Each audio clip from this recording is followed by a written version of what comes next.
Welcome to Belonging at the Top, driving performance through people. The podcast where leadership gets real and people come first. Your hosts are Dr. Natalie Parks, psychologist, behavior analyst, best-selling author, and your go-to expert for dismantling systems of injustice while building equitable, high-performing teams. And Anthony Butler, leadership coach, thought leader, speaker, and master of helping leaders unlock their team's full potential, one breakthrough at a time. Together, they're here to tackle your toughest leadership challenges with just the right mix of science, strategy, and a sprinkle of humor. Afternoon, evening, wherever you are right now. Welcome back to Belonging at the Top. We're just hopped on to go live right now to bring back a former guest, Ernest Davis, the creator and founder of the CHORD Framework.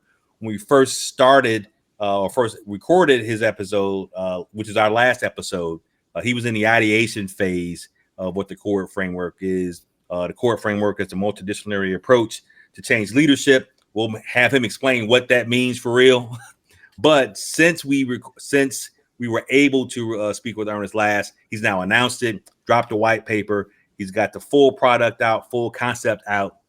We want to give him a platform to really explain what that is, what it means, how it can benefit leaders. We want to thank Ernest for coming back on for this episode of Belonging at the Top.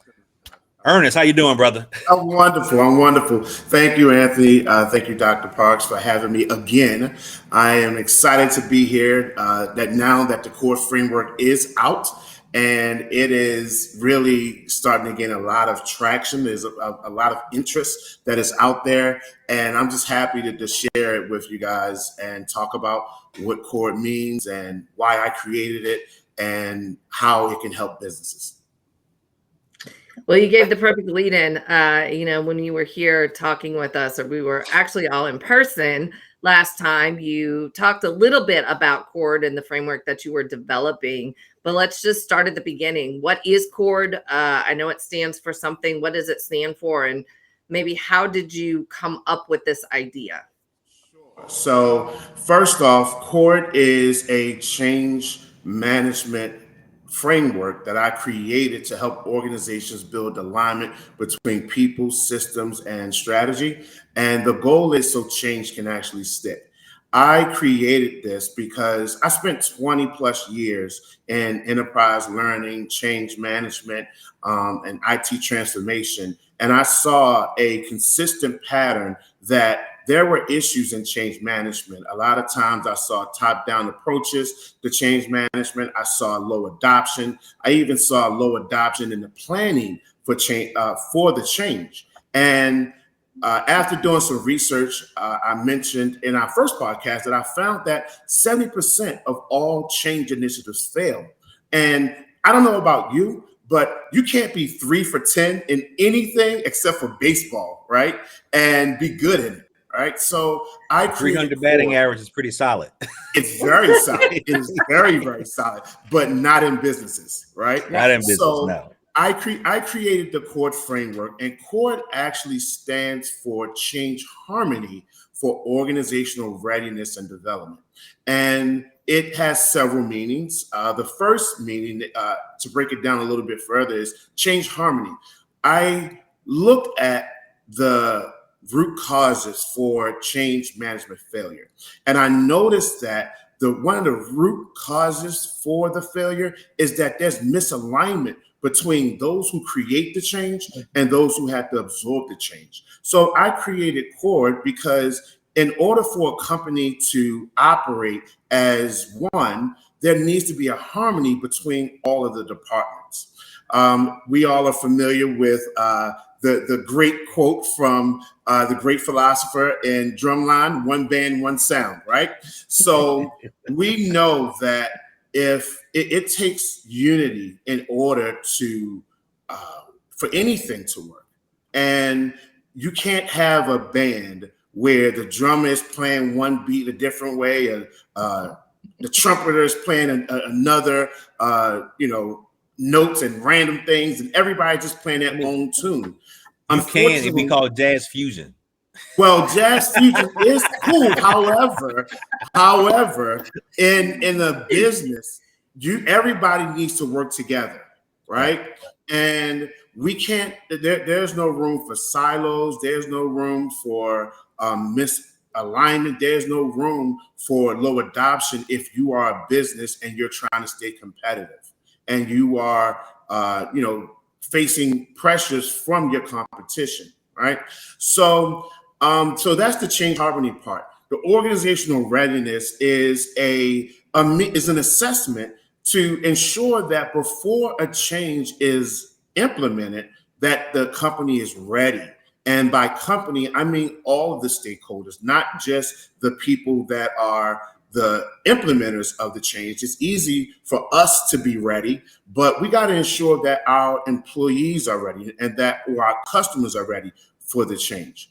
I can't tell you how many times I have seen a sales team, they are in the middle of a sprint or a blitz, and they are using a system like Salesforce, and a change happened.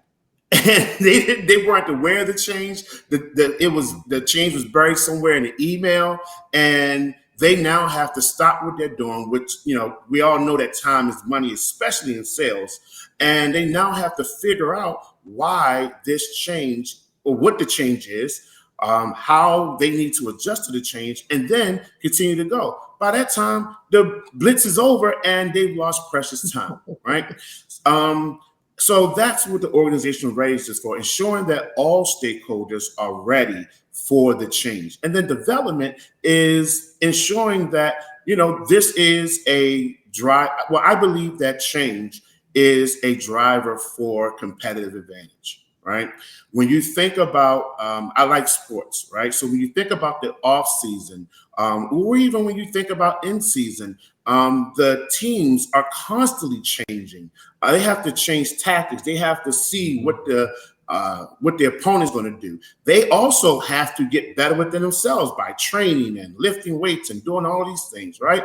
Well, we do that in business as well. We do these changes because we want to provide greater opportunities and greater capabilities for our employees to be able to become masters of their domain, right? That is well-intentioned. But if we're not aligned, that's going to cause change fatigue. That's going to cause burnout. That's going to cause so many things that prevent a employee to be motivated to want to change with the company. So that's what CHORD stands for.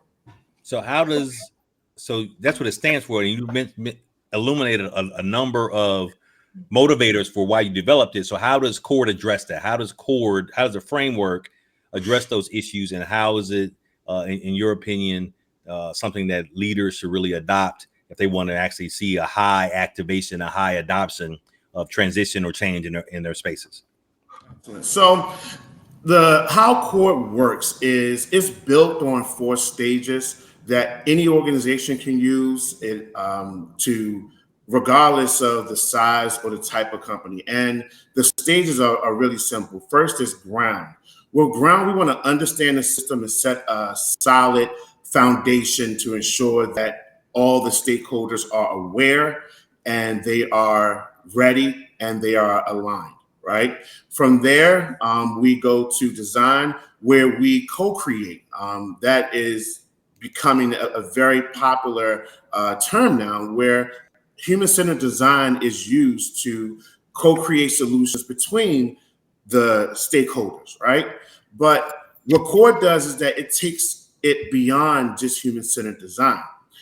We also then activate, which will shift the mindset, behaviors, and skill set for the employees. So we're not just doing the training. We're not just having the communications plan, but we're actually embedding things such as behavioral science and neuroscience, things like behavioral activation and mindset shifting, ensuring psychological safety, doing just-in-time nudges, or things like that to help not just provide a training and give a training as a checklist, but to reinforce what the training actually is and what the purpose is.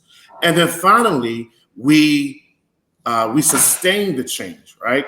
And the reason that I say sustain, I use sustain and anchor interchangeably, but the goal is to reinforce what works and make it stick, right? So it's not just the fact that we do one survey, which a basic level 1 Kilpatrick survey, but no, we are talking to the employees about the change, their thoughts on it, getting that data, using that data to then make informed decisions about how we can either make it better or how we can continue to use this and build upon the change that we're looking to do. So the 4 stages are built within 8 disciplines. So I kind of alluded to that in the podcast, but the 8 disciplines are traditional change management, employee experience, organization design, human-centered development, systems thinking, design thinking, neuroscience, and behavioral science. And all 8 of those disciplines have already proven that individually they contribute to organizational capabilities to have sustained change, right? So what I did was I unified all of those, kind of like, Voltron for the 80s babies, to form a singular framework that addresses the root issues of why change is failing.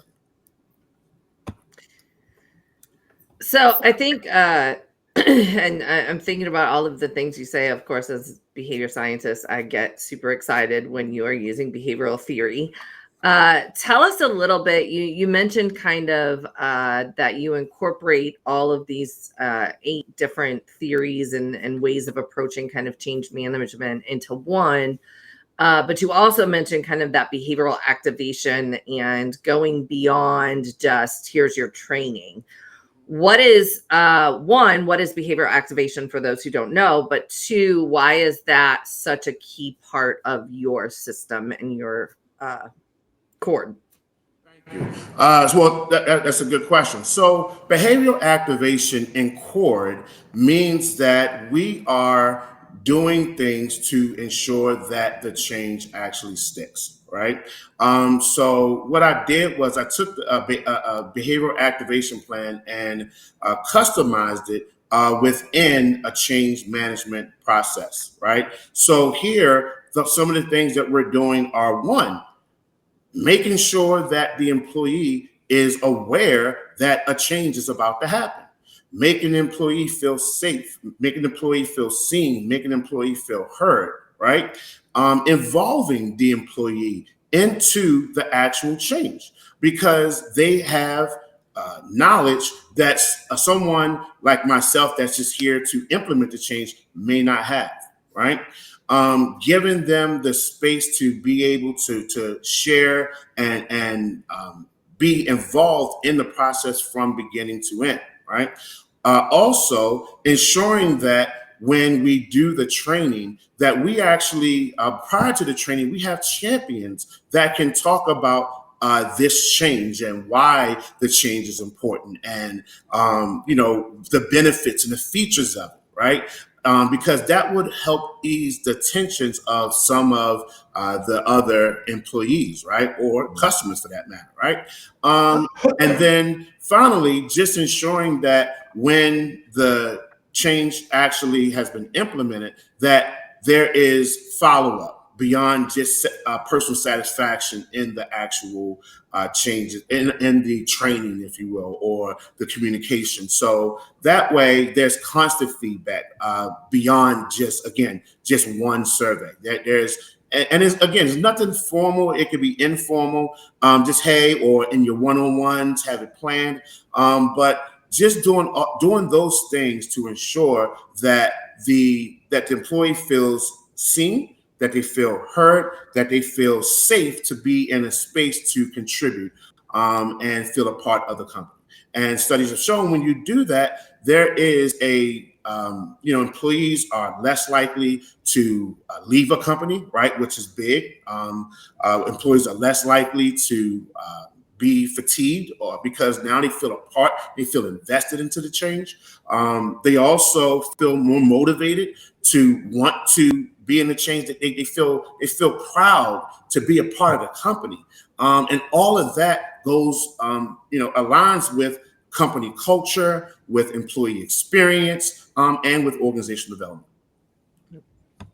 So how would you? I can imagine, and I know there's some either middle managers or leaders or senior leaders listening to this right now saying that's fine when I have time to do that, right? So how do you address the human part of change when that change is immediate and beyond your control? So I'm thinking now from the end user, right? So for example, I have a client now. Over the past 2 weeks, 2 senior leadership members resign unexpectedly. Change, right? So now there's leadership who's left. You don't have the time for buy-in and everything that prior to implementing the change, because the change happened whether you wanted it to or not, it's there. How does a CHORD framework address change that's sudden and immediate that you didn't have time to plan for?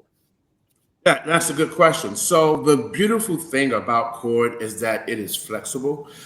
So when change is sudden, the first thing that needs to happen is, again, awareness, right? And grounding and understanding what the change is. Okay, in this situation, we had 2 people leave, right?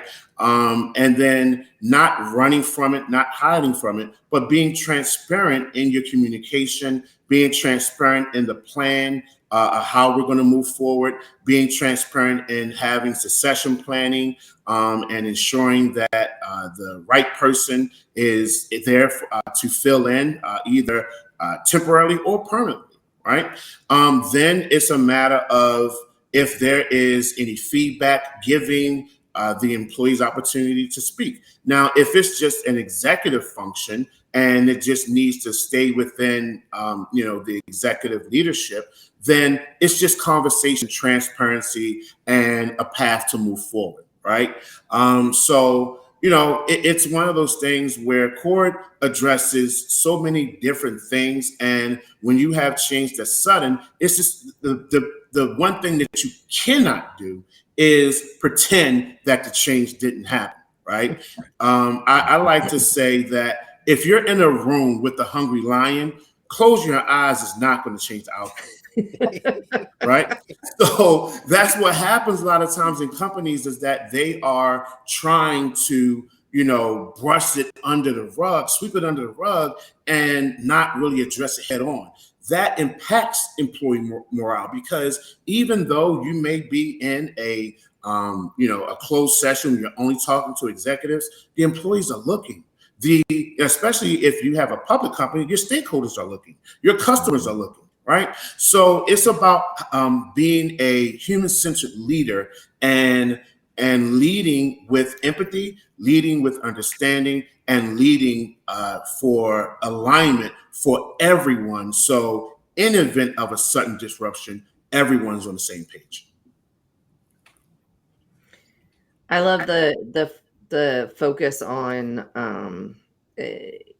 not sidestepping it, but really building that foundation, the ground of making sure that people are aware, that they are bought in, that they are updated, and all of those things. Because I think, as your framework shows, that without that, you're going to have those cracks in the foundation. And we all know what happens when the foundation is cracked.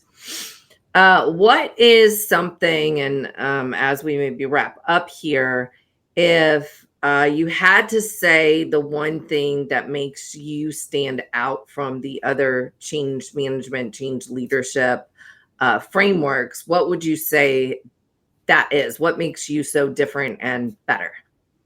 Well, I don't necessarily think that I am better per se. I just think that the framework, in my opinion, addresses the root issues of change management. When I look at the other frameworks, I see that they're focused on specific areas of change. The employee motivation, right? Doing a systems analysis. And when you're in the change management space, you realize that a lot of times you're using multiple frameworks, multiple methodologies, because no one framework is able to address the root issue of change itself, right? So with CHORD, we, based off of my research, are the first change management methodology that incorporates all 8 of the disciplines that form human-centered change leader. Human-centered change management, my apologies. And it is, and when you combine all that within the 4 stages, the outcomes are increased adoption, higher speed to productivity, higher speed to production, lower fatigue, lower and higher adoption and utilization. So with CHORD, the framework is there because people are tired of all of this failure. People are tired of wasting money and resources for these changes. So I just wanted to present a solution, a holistic solution that can address those changes. So you might not say it's better, but I will re-summarize and say that it is better, but if for no other reason, it fills in all the holes and provides a solution without having to learn every single different framework, because that is a lot of work.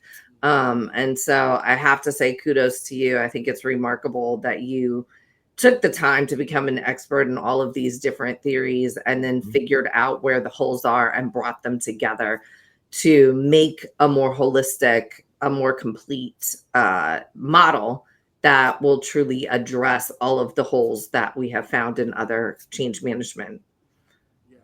Agreed. Probably the most humble I've ever seen you be, sir. That's because the lights are on. That's right. That's right. But no, I think that's a proper assessment as well. I mean, anything that can that sees a gap in the space or a gap in the field and can fill that gap only advances the field that much further. I think the CHORD framework definitely does that, and definitely with its focus on being a human-centered approach. Because a lot of times when we're in leadership, we are very much results oriented and problem solving, and that does not always equate to let me check in with my team, let me check in with my stakeholders to see where they go, because we have a problem to solve and we can implement without knowing how the implementation is going to land. So I think it's a great framework. Again, I don't want to repeat everything Natalie just said, but I will ask, how can folks find you? How can they get access to? I know there's a white paper out there, so to put all your information out, where can folks get more information about the CHORD framework? Well, first, go to the website, chordframework.com. We are also on social media. So we're on Facebook, LinkedIn, X, formerly known as Twitter, YouTube. We have a group in LinkedIn called the Human Centered Change Leader that you guys both have agreed to provide a think piece to. So I'm going to follow up with that to ensure that think piece does happen. So follow us there. You can also follow me on LinkedIn, Ernest Davis. On all social medias, it's the CHORD framework, except for X, because X is different. It's the CHORD model. So look us up. Thank you for having me. One other thing that I will say, Anthony, I think, and especially because of our mutual connection for music, I'm surprised you didn't catch the chord, the actual use of the term chord, given that it is a harmony. You only have a certain amount of time, man. Yeah. Anyway. Yeah, it's also a play on music, because I am a huge music fan, and played an instrument a time or two in the past life. And if you know anything about a chord, it is the connection of multiple notes to form one note, right? So in the same vein, my goal is to connect all of the stakeholders in an organization to form one organization. So thank you guys for having me. It's been a pleasure again to talk to you guys about the CHORD framework, and just so much has been happening in such a relatively short time. I'm truly honored to have this opportunity. So it's a pleasure. Well, thank you for coming back and sharing it with us, and we are excited to see what comes next. Yes, sir. Good luck in all your future CHORD framework endeavors, sir. Thank you. Guys, take care. All right, All you right, too. signing off, folks. Thanks again for listening to Belonging at the Top podcast. And remember, great leadership starts with belonging. Thanks for tuning in to this episode of Belonging at the Top. We hope it sparked new ideas for fostering belonging in your leadership journey. If you found it insightful, please like and subscribe to our podcast for more thought-provoking discussions. We'd also love it if you could share it with others who might benefit from the conversation. If you have any feedback or topics you'd like us to cover in future episodes, please email us or drop us a note